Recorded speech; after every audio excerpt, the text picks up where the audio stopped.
แม่เสียมาลาวางแผนไว้สัญญาใจไว้กับปูกับปูเท่า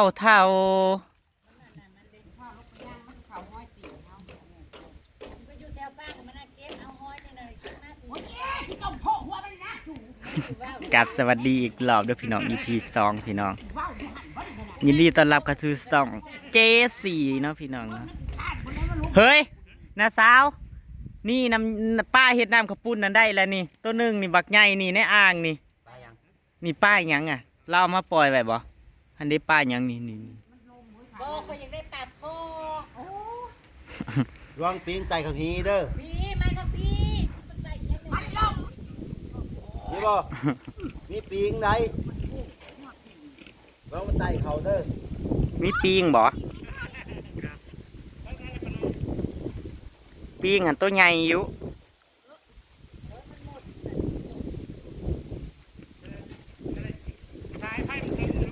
ใส่ปลาคอเจ้าน่ะสาวบอลกระทอแม่ประจานเคยไปจับเอาดูปลาคอที่เราเห็นนั่นบอลกระทอใหญ่นั่น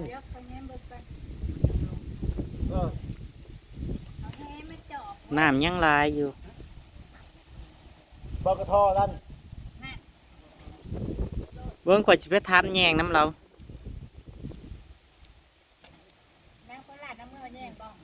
อยู่ในเฮือนนี่แหละแยงนะนี่อยู่ในเฮือนเราเบิ้งป้ายังอันเฮ้ยอันตัวบักใหญ่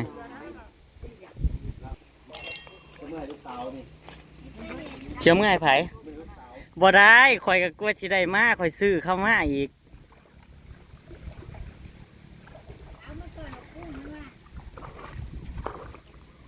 เอาโหลดมาแล้วพุ่งเราเอาโหลดใส่ปลามาแล้วพี่น้องทั้งใส่ปลาเจ้าเห็นเบิร์ดทั้งปลาคอหน่อยทั้งปลาคอใหญ่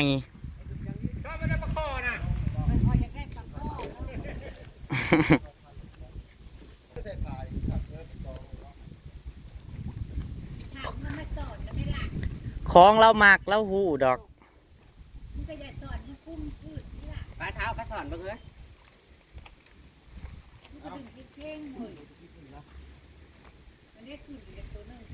นั่งว่าไปแวะนี่ต้องนั่งดูบ่ฮอดปุ๊บนิดใจเราบ่ฮอดปุ๊บนิดใจ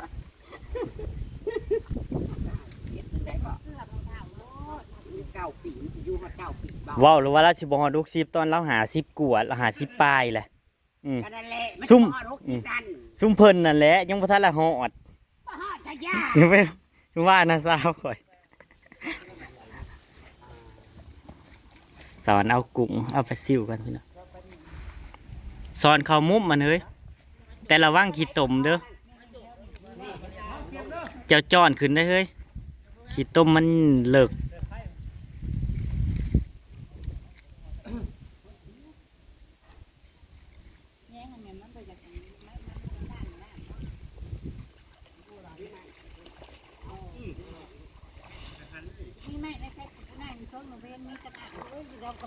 โอ้ฮะโอ้ฮะโอ้ฮะโอ้สาวยะโสยืนโหยืนห้องเห็นพี่น้อง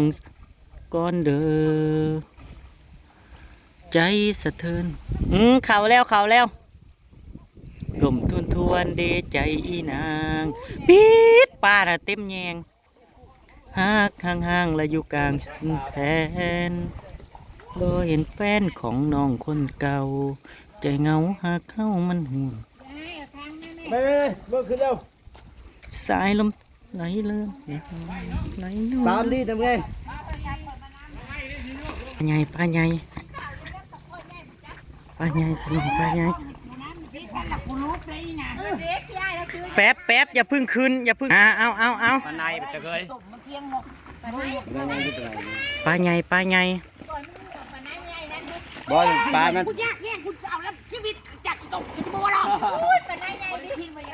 ไปแล้วมันขาดมันไปแล้วพี่น้อง ต้ม ดีด ปลาใหญ่นะ คุณนะ เอาก้อยนะเอาเล็บมันได้ เอาแล้วแล้วเอาขึ้น เอาขึ้นทางใดขึ้นทางใด เล็บปากก่อน นี่กุ้ง ตั้งกันอุ้ยกุ้งลาย มีกุ้งสิออกมาเลย ขีดต้มเลิกบ่เฮ้ย ตั้งกุ้งไปเบิดดิ เก็บปากเก็บเบาเก็บเบาเก็บเบาปลาในบ่อยู่ว่าบางทีรุ่นประคอมะพร้าวได้ประคอใหญ่ คุณจะเอาไปขึ้นมุมมองนะเข่าโลดบักคอนะ มันย่างซ่า ย่างข้าวมันลงเลยอันนี้ปลาซีว่าตัวนี้ลงอ้อย ลูกหอยเหยียบอารมณ์ น้ำมันยังหลายพี่น้องน้ำมันยังหลายอยู่พี่น้องเลย คือเปียกน้ำมันมาใช่ปะ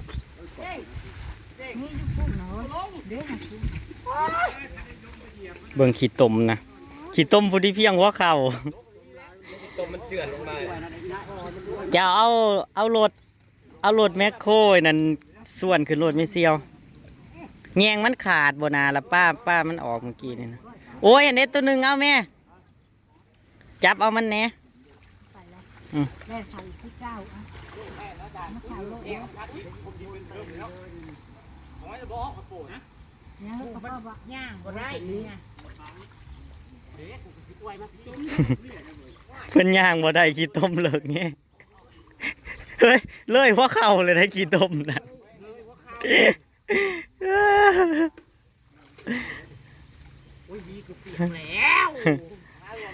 เมสซี่เอาสู้เมสซี่เอาสู้เมสซี่เอาสู้ตายอ่า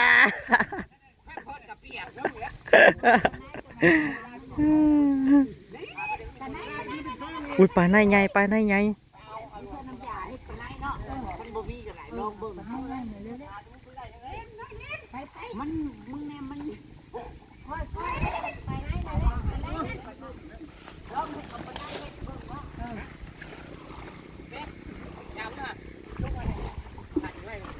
ไปข่าวมึงไงจะไปกันคอยงกกูนะเร็วๆมาแล้วกลับมาแล้วมาแล้วกลับมาแล้วเร็วขึ้น โลดแล้วมันได้จับตะเป็ดจับ อุ้ยปลาในใหญ่ปลาในใหญ่อุ้ยปลาในใหญ่อุ้ยเมสซี่เอาเจ้าสิย่างยังเจ้ากะก้างฝาดโอ้ยเขาเร็วโอ้ยโอ้ยยังจับบ่ได้อยู่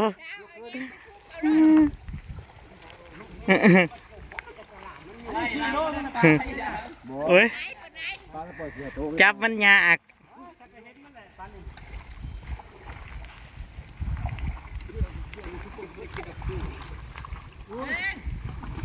ปลาที่ลงมันปลาคอลงเบิดเลย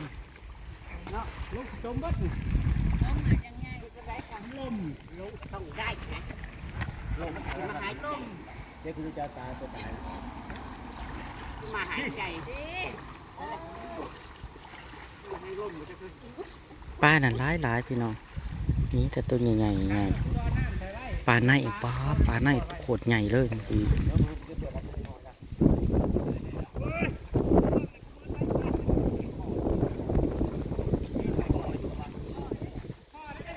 นี่ตัวนี้นี่เสียบหัวอยู่ตัวนี้นั่นอุ้ยเขาแล้ว อย่ามามันโดดจับผีมึงแล้วดูโคกอีน้อย ได้บ่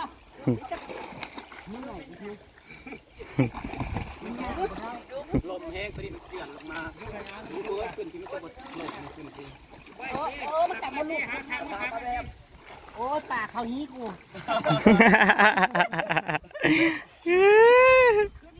สรุปก็ทำมันกับอะไรกับปลาใหญ่นะเฮ้ยปลาใหญ่มันฉลาด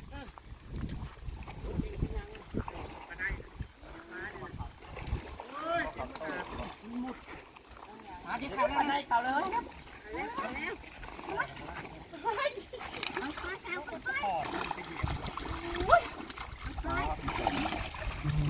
พี่น้อง ปลาใน ปลาในใหญ่พี่น้อง เฮ้ยนายจ้ามาที่จ้ามา ฮะมันได้ใหญ่นั่น ผุนปลาในใหญ่มันบ่ได้เข่าผุนโอ้ยโคตรใหญ่เลยพี่น้องผุนอยู่ผุนมันไปผุนมันมีหลายตัว จับได้ไหมจับก็จับ เห็นอยู่นี่นะมันซุ่มบ่ได้แล้วมือเดียว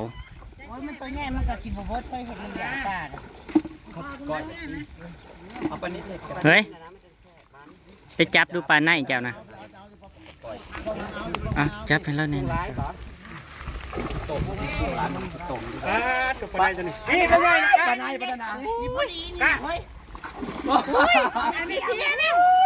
มันบ่ได้จับแยงที ไม่เที่ยวไม่เที่ยว โอ้ยมาเก่ง ชูดิ คือติดจับได้เลย มันจะมันต่ำไข่น่ะดิ้ง แต่มึงมีใครฉันบอก เอาผู้หญิงมีไข่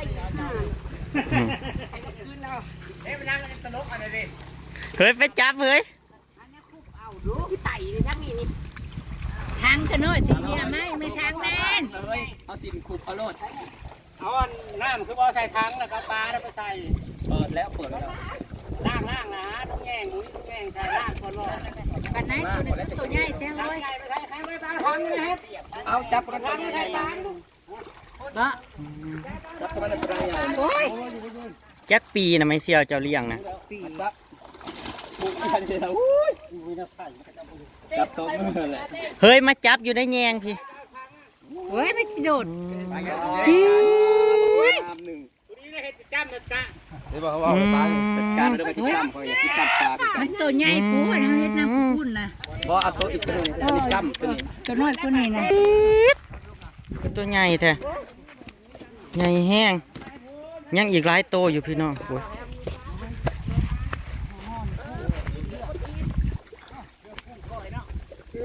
หำพี่มาเอาพี่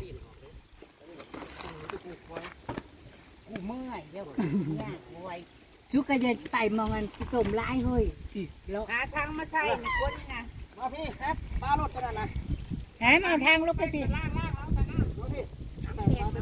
น้ำแซงปักเริ่มนั่น น้ำแทงปักตีน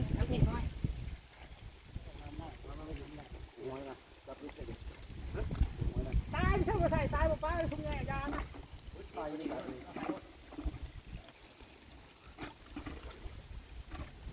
ลายอยู่ให้กุ้งนะ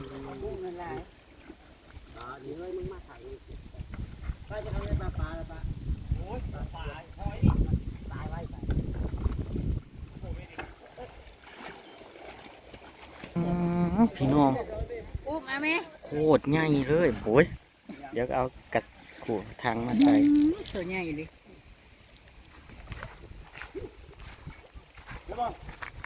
จ้ำเขาจ้ำหยกกระโดดนี่นะแย่งนะ ทั่วอะไรเนาะป้าเลี้ยงพี่น้องมันกระร้ายมันกระใหญ่กินพวกอาหารปลาในมันยังหลายโตวอยู่พี่น้องโอ้ยเขาแล้วปลาในใหญ่เขาแล้วปลาในใหญ่เขาแล้วโอ้ยไปก่อน เอิญวะ ทางเนี้ยทางเลือกกุ้งโอ้ยแบบนี้ มีแต่เอิญวะคือมีเอิญปนายโมเมนต์ปนายเอิญ ป้าหยังหันเฮ้ย ได้ปนายตัวหนึ่งนี่จ้ะฮะบ่ เฮ้ยกุ้งคือตัวเลือก ตัวน้อยนะ ได้ปนายนะ กุ้งคือตัวเลือก ปนายว่ามันครบมือจะเด้อครับผมได้มือละมือปลาบ่ฮะ นี่สิแต่ว่ามันกด มาทางนั้น ใส่เฮ้ยเฮ้ย ทางนั้น เฮ้ย มา ไปแล้วนะ ในมานี่พานี่เอฟนี่ มันจะกัดมือเพื่อนดอก สู้2 ตัวเด้อเฮ้ย มันยังบ่เป็นไง อย่าเด้อมันงับมือมึงเด้อ กุ้งเอาได้กุ้งละ โอ้ยไปโ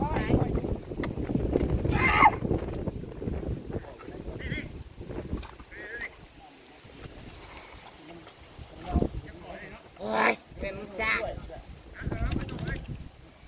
โอ้ก็คอใหญ่ อุ้ยปลาคอใหญ่ปลาคอใหญ่เฮ้ยหันหน้ามันแหะอ่ะ เอาแยงนะ ปลาคอใหญ่อยู่หมองหันเอาขึ้นมา เฮ้ย เฮ้ย เอาแยงไปส่วนรถนะฮะ ใส่ละถังบ่มีถังใหญ่ ง่าย ก็จะอ่างให้ ปล่อยใส่อ่างเฮ้ย เฮ้ยเล่นเนี่ย อืม ขับต่อค่อยนี่เล่นนะ สุกขึ้น พูนอยู่ทางพูน ล้างเดี๋ยวขึ้นไปล้างกุ้งก่อน ว่าบ่ล่าอยู่เทื่อมันก็บ่เห็นละกุ้งตัวไป ล้างแกะลงดูได้เมื่อยแล้ว แล้วสิติดปลาในว่ามันจักโล หอมจะมีหรือบ่กินได้ก็ให้เด็กตัวนี้ เดี๋ยวใจนี่บ่ มันอันนั้นมันแล้ว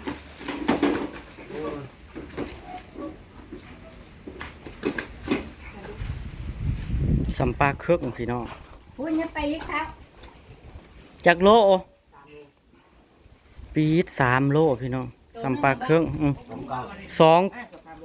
องโตกับห่วย2 โตกับ6 โลปลายพุ่นแหละ มันเปิดพบกันได้บ่น้ำนะ แต่คางมือเจ้าฟังนั่นนะหันแหละต่อหนาเจ้านั่นมันเข้าในรูปต่อหนาเจ้านะ ไงลงหนีจะบ้าน้ เวลามันเลิกเวลาแล้วมันก็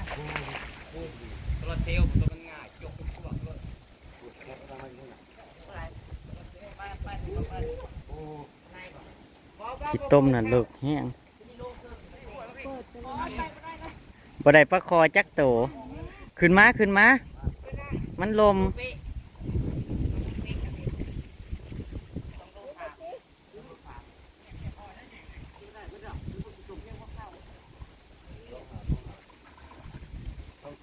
เอ้ยเกลือ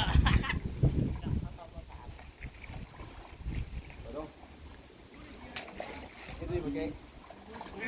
ตัว3 โลเลยบ่เนาะหลายคนเนาะจะได้จำเนาะ อาจินเรามาหมักโครนกันดีกว่า ดีไม่ได้ไงพี่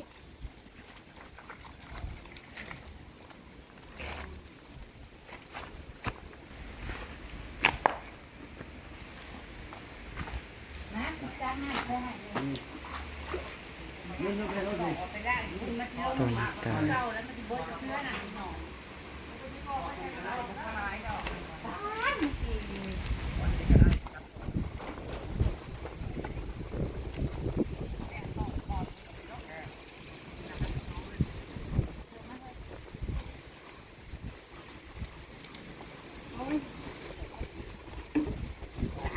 ล้างเอากุ้งก่อนพี่น้องล้างเอากุ้งก่อน ก็พอแรกก็พอละ ปลาคอบ่ได้เพราะโต ยังไม่ได้นะลงแบบมัน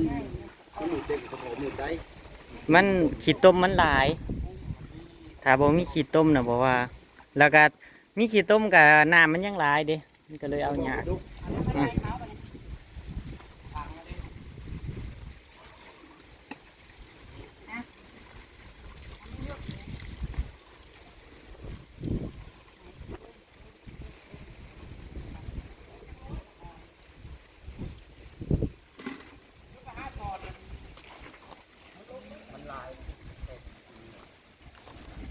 กินไม่ได้ก็เปิดเรื่องดีๆแบบนั้น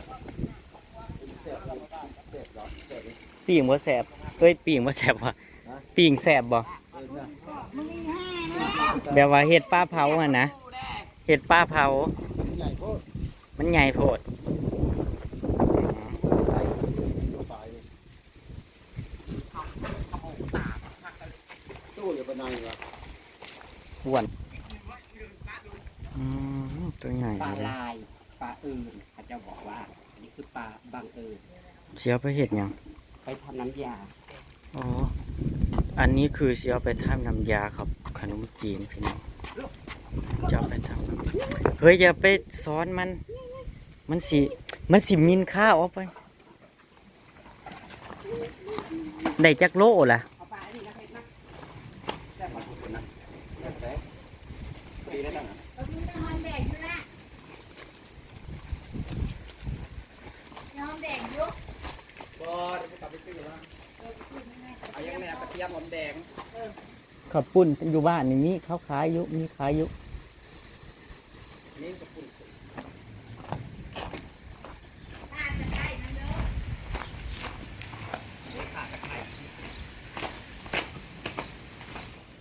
ได้ทำนี่นะแต่ว่าปลาซิวตัวใหญ่เนาะตัวใหญ่แห้งปลาซิวนะ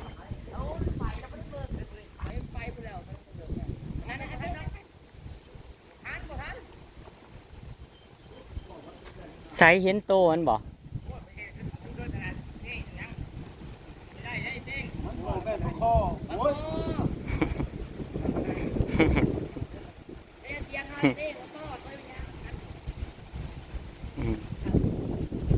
ลมแห้งกระดอกพี่น้องโอ้ยปลาคอมันอยู่หมองปลาคอมันอยู่มุมนะ